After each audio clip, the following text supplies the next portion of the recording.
विश्वकर्मा, मैं अपने परम मित्र सुदामा के लिए एक राजमहल का निर्माण करना चाहता हूँ। भगवान, आपकी इच्छा और आज्ञा से मैं ये कार्य शीघ्र ही पूर्ण कर दूंगा। हे स्वर्ग निर्माता, भगवान से सादर ये निवेदन करें कि या तो इस झोपड़ी को यूं ही रहने दे, या फिर पहले वृंदापुरी के हर घर को स्वर्ग बनाए। हे स्वर्ग निर्माता, वसुंधरा के एक एक शब्द को हमारा आदेश मानकर तुरंत वृंदापुरी के घर घर को स्वर्गलोक का नमूना बना दो।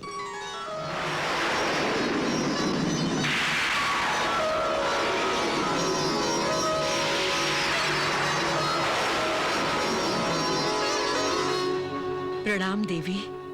सौभाग्यवती भव। देवी वसुंधरा, मैं तुम्हारी भक्ति से अति प्रसन्न हूं। मैं तुम्हें एक अनुपम उपहार देना चाहती हूं।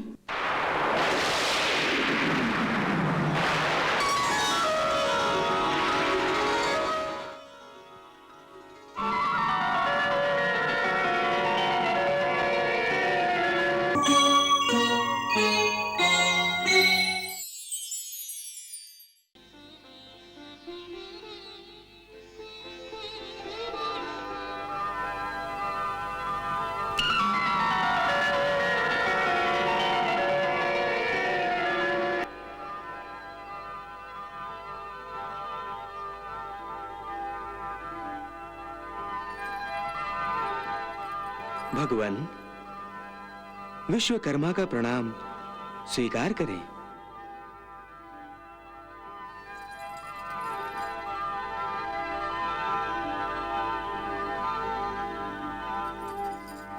आज्ञा करें भगवान, विश्वकर्मा को किस लिए स्मरण किया गया है?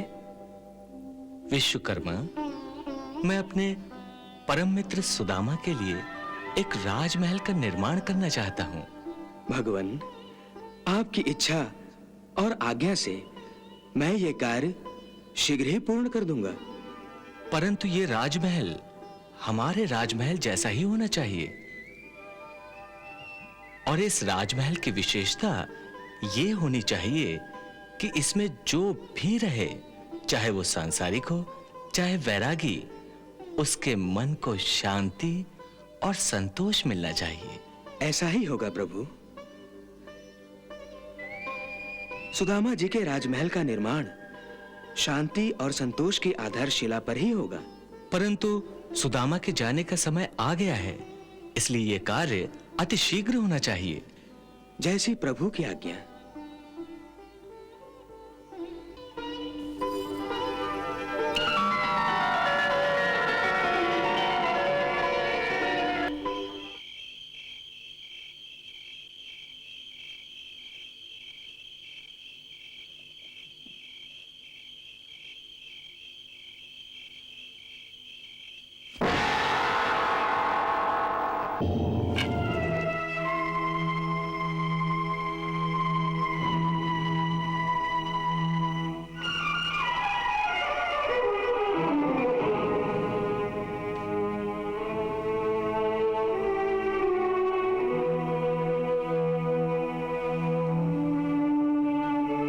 प्रणाम देवता। प्रणाम देवी।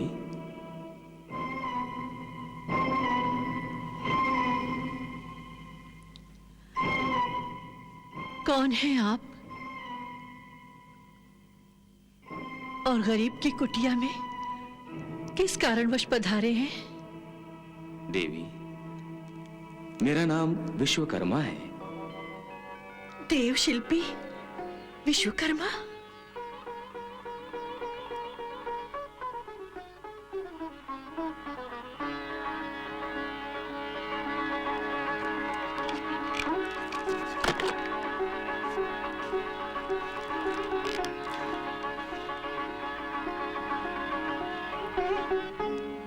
कृपया आसन ग्रहण करें। क्षमा करें, गरीब की झोपड़ी में तो यही एक साधन है। ये टूटी फूटी खाट आपके योग्य तो नहीं, परंतु यदि आप विराजे तो कृपा होगी। आइए।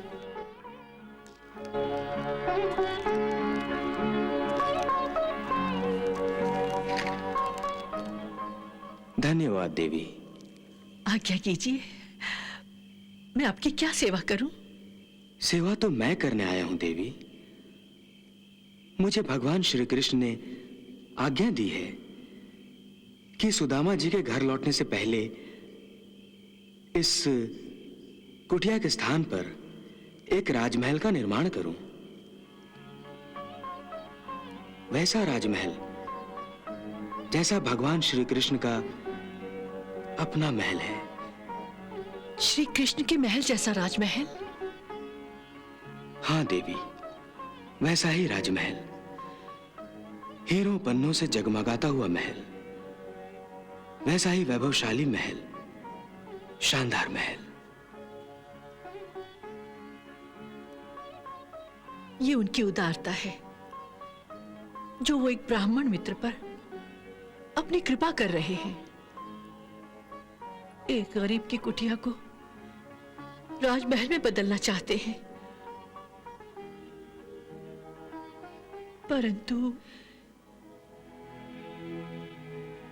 परंतु क्या देवी, आप किस सोच में पड़ गईं?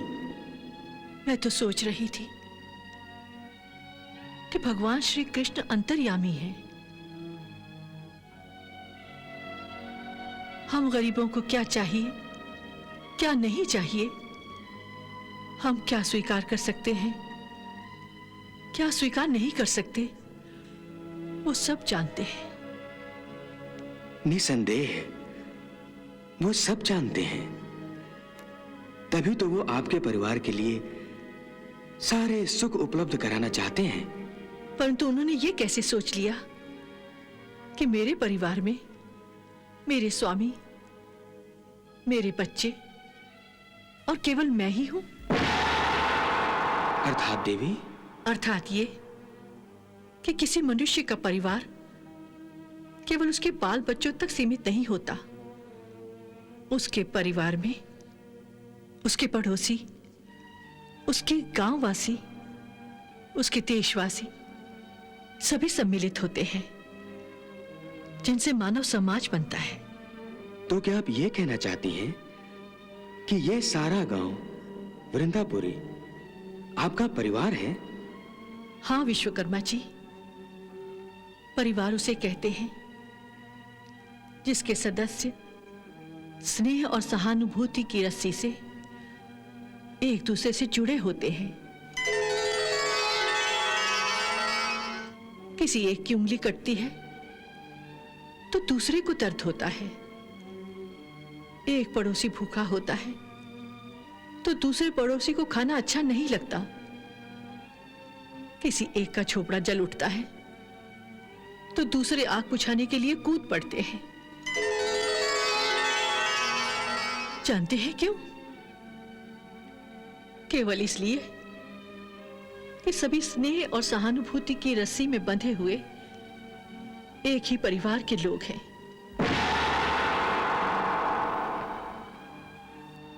वर्षों तक इसी वृंदापुरी वालों ने हमारा भरण पोषण किया है। मेरे स्वामी ने यहाँ के घर घर से भिक्षा ली है। हमारी हर सांस उनकी आभारी है।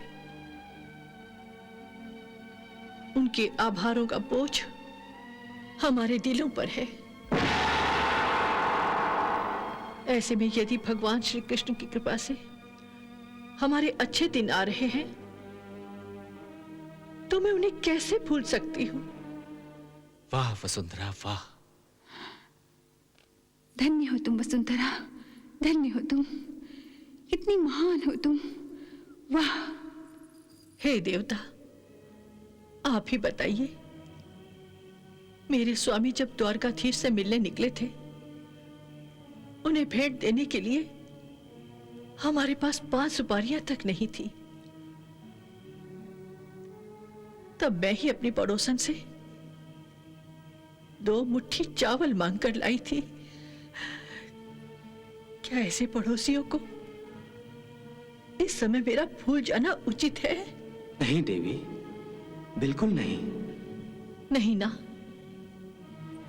तो यदि मेरे इन्हीं निर्धन पड़ोसियों के टूटे फूटे झोपड़ों के बीच त्रिलोकीनाथ ने हमारे लिए राजमहल बना दिया, तो क्या अच्छा लगेगा? हे स्वर्ग निर्माता, वृंदापुरी निर्धनों की बस्ती है। मैं इस नरक के बीच में आपको केवल अपने लिए स्वर्ग बनाने की अनुमति नहीं दे सकती हूं। इतनी स्वार्थी नहीं हूं मैं। इसलिए आप हमारी ओर से भगवान से सादर ये निवेदन करें कि या तो इस झोपड़ी को यूं ही रहने दे, या फिर पहले वृंदापुरी के हर घर को स्वर्ग बनाए, फिर हमारी कुटिया पर कृपा दृष्टि करे। हे देवी, मैं अभी भगवान की इच्छा पूछता हूं।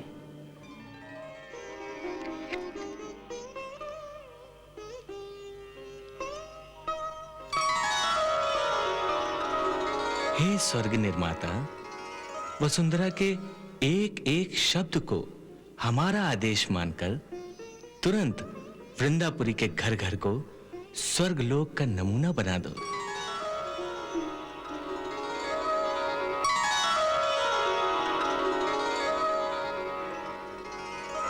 हे देवी, भगवान ने आपकी इच्छा को स्वीकृति दे दी है।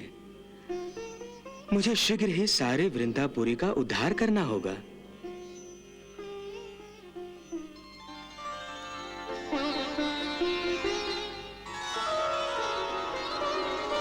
हे भगवान, आपने मेरी बात मान ली, इसका बहुत धन्यवाद।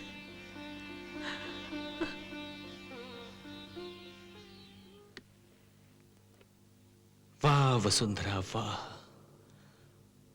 आज तुम्हारे मन का इतना विशाल और चरित्र का इतना विराट रूप देखकर आत्मा गदगद हो गई।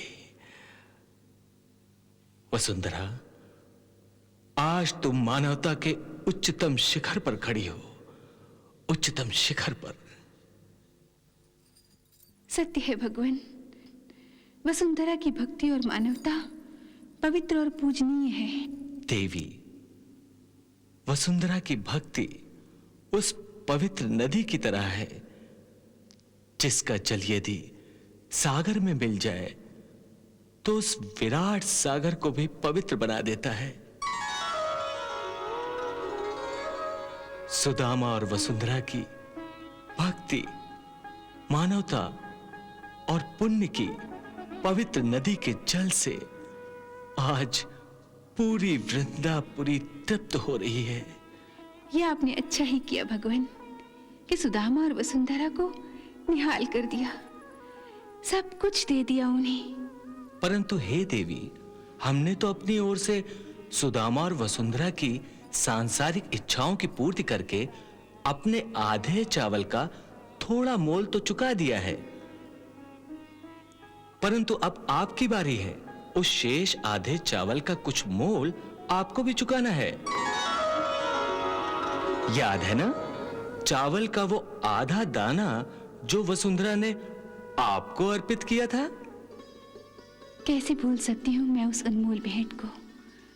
प्रभु, उसके बदले मैं भी वसुंधरा को एक अमूल्य उपहार दूंगी, अवश्य दूंगी।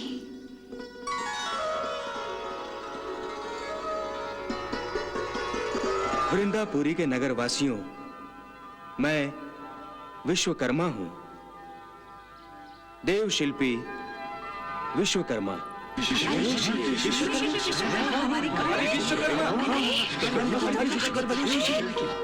हे देव, हम सभी नगरवासियों की ओर से सादर प्रणाम स्वीकार करें। कल्याण भव। हे स्वर्ग निर्माता, आपके स्वर्गलोक से वृंदापुरी तक आने का क्या प्रयोजन है? मैं भगवान श्री कृष्ण की आज्ञा से वृंदापुरी का नवनिर्माण करने आया हूँ। वाह वाह वाह। हे देवता, ईश्वर की इस कृपा के हम आभारी हैं, परंतु आप हमें यह बताने का कष्ट करें कि ईश्वर की इस कृपा का कारण क्या है? इसका कारण है भक्तराज सुदामा।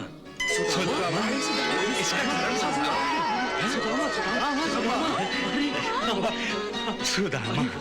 द्वारिकाधीश भगवान श्री कृष्ण अपने मित्र सुदामा को एक अनोखी भेंट स्वरूप उनकी कुटिया के स्थान पर एक राजमहल का नव निर्माण करवाना चाहते हैं, परंतु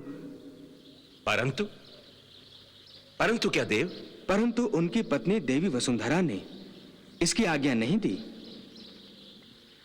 देवी वसुंधरा की इच्छा है कि पहले वृंदापुरी के प्रत्येक घर को महल बनाया जाए, फिर वो अपनी कुटिया को महल बनाने की आज्ञा देंगी। अतः भगवान श्री कृष्ण ने देवी वसुंधरा की ये इच्छा भी स्वीकार कर ली है। देवी वसुंधरा की इच्छा और भगवान श्री कृष्ण की आज्ञा अनुसार मैं वृंदापुरी के प्रत्येक घर को महल में परिवर्तित करने आया हूँ। क्या हमारा घर राजमहल बन जाएगा? अब हम सबके घर राजमहल बन जाएंगे? अरे अवश्य। देव शिल्पी के कथन में शंका कैसी?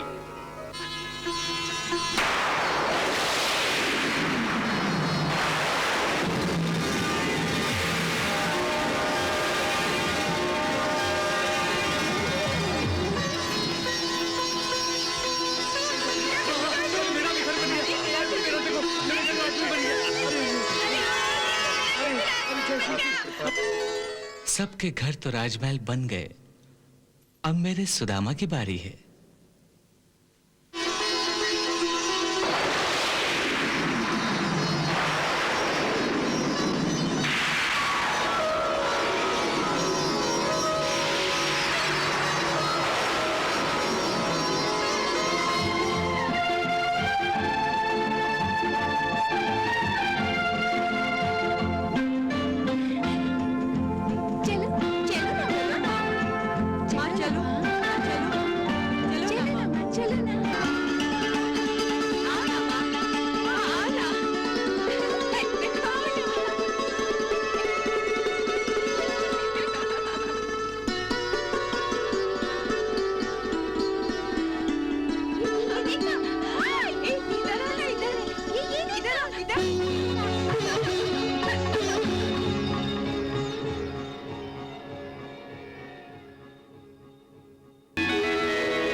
प्रणाम देवी। सौभाग्यवती भव। देवी वसुंधरा, मैं तुम्हारी भक्ति से अति प्रसन्न हूं। तुमने भक्ति और पतिव्रता के नियमों का जो पालन किया है, उससे मुझे अनंत आनंद प्राप्त हुआ है। ये मेरा सौभाग्य है देवी। और तुमने स्वयं भूखा रहकर चावल का जो आधा दाना मुझे अर्पित किया था, मैं उसके बदले यदि सारा संसार भी तुम्हें दे दूं तो उसका मूल पूरा नहीं होगा। इसलिए उस चावल के आधे दाने का मूल मैं तुम्हें उस समय दूंगी जब तुम इस नाशवान मृत्युलोक को छोड़कर हमारे लोक में पधारोगी। फिर भी जब तक तुम इस धरती पर हो, मैं तुम्हें एक अनुपम उपहार देना चाहती हूँ। मैं तो आपके दर्शन से ही धन्य हो गई माता। त्रिलोकीनाथ ने तुम्हें और तुम्हारे परिवार को संसारी संपदा से निहाल कर दिया है, परंतु एक वस्तु की कमी अब भी रह गई है। कमी? अब कैसी कमी? एक ऐसी वस्तु की कमी जिसका महत्व एक औरत के लिए सबसे अधिक होता है। एक स्त्री के जीवन में सबसे अधिक महत्वपूर्ण है उसके पति का प्रेम, उसके पति का विश्वास। और आपकी दया से ये दोनों सुख मुझे प्राप्त हैं। इससे अधिक बढ़कर और महत्व की वस्तु क्या हो सकती है? वही जो उसके पति का प्यार पाने के लिए सबसे अधिक आवश्यक होती है। अर्थात?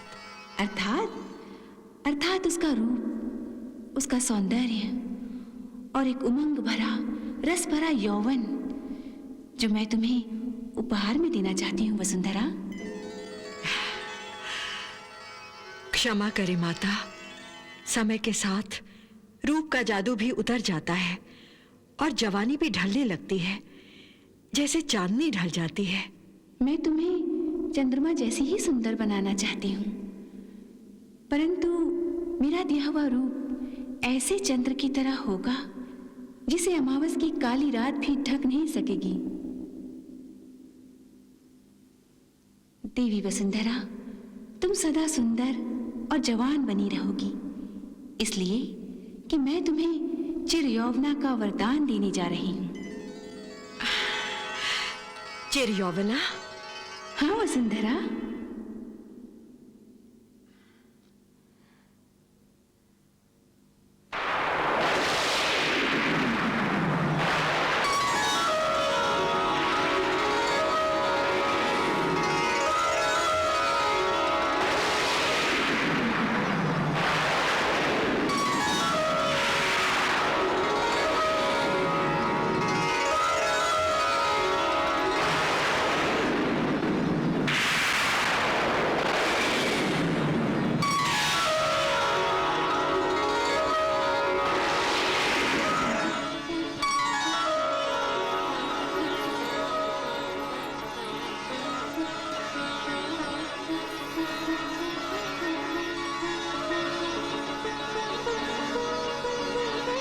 धन्यवाद माता, आपके इस अनुपम उपहार से मेरे जीवन की बगिया में फिर बाहर आ गई।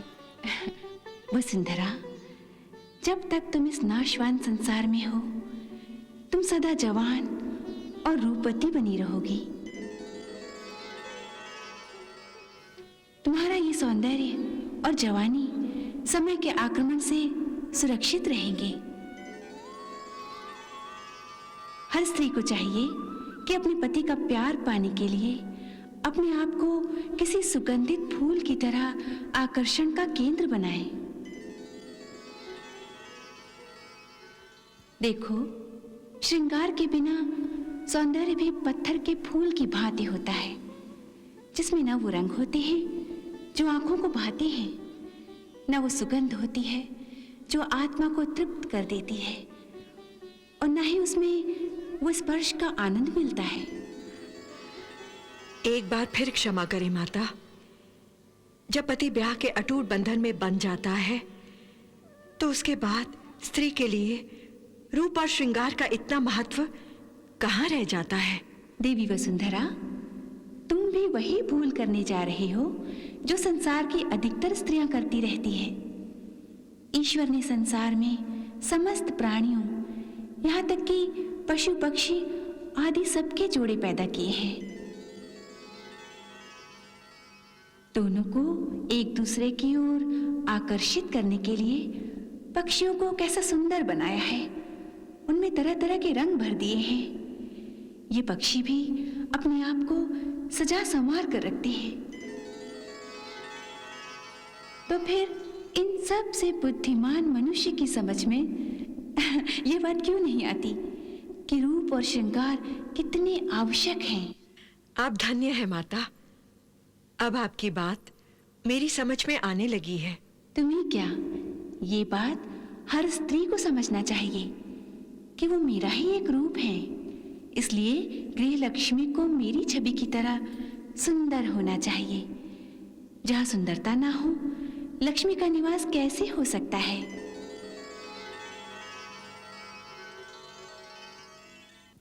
देवी वसुंधरा, ये बात भी याद रहे कि सौंदर्य, आकर्षण और प्रेम इस संसार को चलाने के 3 मूल आधार हैं।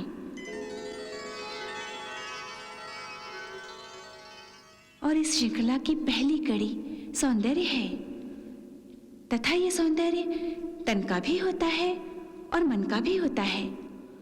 मन का सौंदर्य तो तुम्हारे पास है, और मैं तन का सौंदर्य तुम्हें देकर जा रही हूं। इसे श्रृंगार रस से सजाना और अपने पति का प्यार पाना। तथास्तु।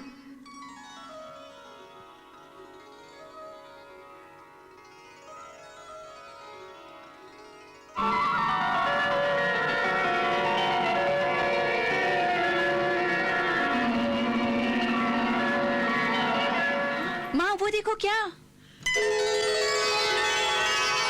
अरे, ये तो माता लक्ष्मी की चरण धूली है।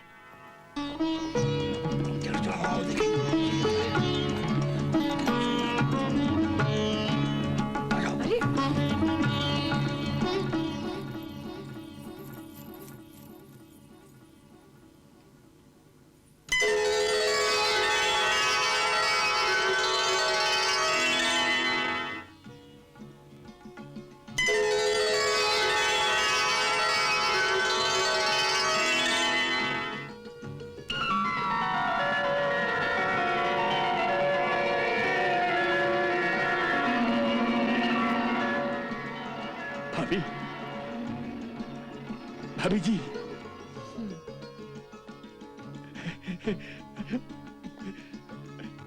भाभी जी, भाभी जी, ये कैसा तेज था? ये कैसी रोशनी थी? लगता था कि सैकड़ों सूर्य इस घर में अपना तेज फैला रहे हैं। सारे गांववासी आपका धन्यवाद करने आए हैं।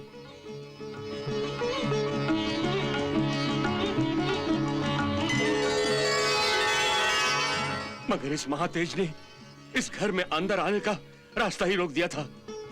जैसे रोशनी की एक दीवार सी बीच में खड़ी हो गई थी। ये कोई चमत्कार था या हमारी आंखों का धोखा?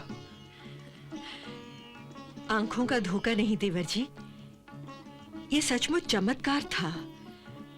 स्वयं महालक्ष्मी देवी पधारी थी। स्वयं महालक्ष्मी देवी? महालक्ष्मी देवी स्वयं? काका, देवी के चारों तरफ उजाला ही उजाला था। अच्छा।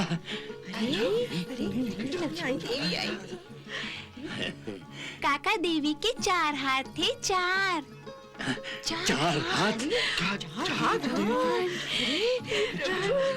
वो देखो काका।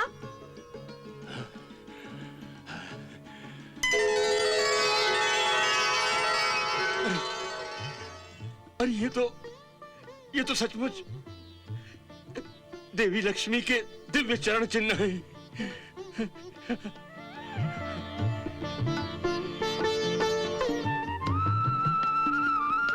वसुंधरा, तुम तो कोई देवी हो, हम सबका प्रणाम स्वीकार करो।